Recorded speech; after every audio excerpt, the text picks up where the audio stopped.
আজ আমরা এমন এক সমস্যার কথা বলবো যা আমাদের সমাজে ধীরে ধীরে ছড়িয়ে পড়েছে নীরব একটি মহামারীর মতো। গালিগালাজ, উচ্চতাচ্ছিল্য, অপমানজনক ভাষা। দুঃখজনক হলেও সত্য, আজকের অনেক তরুণ তরুণীর মুখে গালি যেন স্বাভাবিক একটি ব্যাপার হয়ে গেছে। কিন্তু প্রশ্ন হলো, এটা কি একজন মুমিনের ভাষা হতে পারে? গালিগালাজ ও তুচ্ছতাচ্ছিল্য করা কোনো সাধারণ মুমিনের সাথেও যায় না। আর আলেম ওলামা, দাঈ, ইসলামপন্থী এবং দিন বিজয়ের স্বপ্ন লালনকারীদের জন্য তো এমন কাজ করার কল্পনা করাও সম্ভব না। কিন্তু দুঃখজনক হলেও সত্য, নতুন প্রজন্মের মাঝে গালি দেওয়ার প্রবণতা আশঙ্কাজনক হারে বেড়েছে।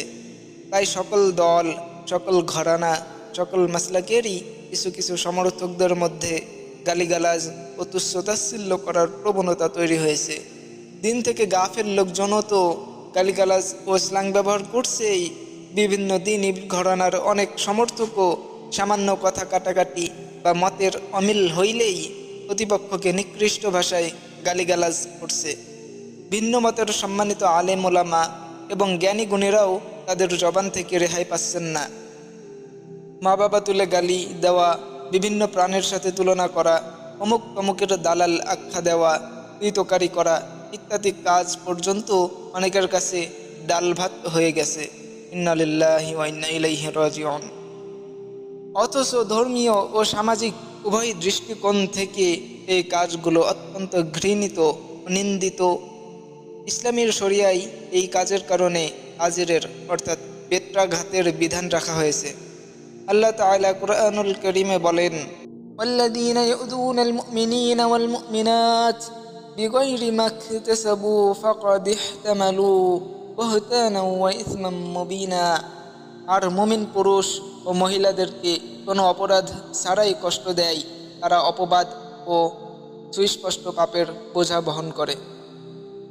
রাসূল সাল্লাল্লাহু আলাইহি ওয়াসাল্লাম আরও বলেছেন, সিবাবুল মুসলিমি ফুসুক ওয়া কিতালুহুল কুফর। কোনো মুসলিমকে গালি দেওয়া ফাসিকি এবং তার বিরুদ্ধে যুদ্ধ করা কুফরি। আরেক হাদিসে তিনি বলেছেন, ইন্না শাররান নাসি ইনদাল্লাহি মানজিলাতাল ইয়াউমাল কিয়ামাহ মান তারাকাহুন নাসু তাকা শাররাহ। কিয়ামতের দিন আল্লাহ তাআলার নিকট ওই ব্যক্তি সর্বনিকৃষ্ট হবে যাকে লোকেরা তার অনিষ্ট থেকে বাঁচার জন্য পরিত্যাগ করেছে। কুরআন সুন্নাহয় এই বিষয়ে আরও অনেক সতর্কবাণী এসেছে। এক হাদিসে গালিগালাজ করাকে মুনাফিকের বৈশিষ্ট্য বলা হয়েছে। এরূপও অনেক মুসলিম এই কাজটি করে যাচ্ছে। রাসূল করিম সাল্লাল্লাহু আলাইহি ওয়াসাল্লামের সতর্কবাণী যথেষ্ট একজন মুমিনের জন্য। এই হাদিসগুলো স্মরণ রাখাই যথেষ্ট বদজবানি এবং বদ আখলাকি থেকে বেঁচে থাকার জন্য। কোনো বিষয়ে কারো সঙ্গে দ্বিমত হতেই পারে, উত্তম ভাষায় মত দ্বিমত প্রকাশ করুন। শালীনতার সাথে আলোচনা পর্যালোচনা অব্যাহত রাখুন। গালিগালাজ ও জবানের অপব্যবহার থেকে দূরে থাকুন। আল্লাহ তাআলা সকলকে এমন কাজ থেকে বিরত থাকার তৌফিক দান করুন। আমাদের সবাইকে পরিপূর্ণ ইসলাহ করে দিন। আমিন।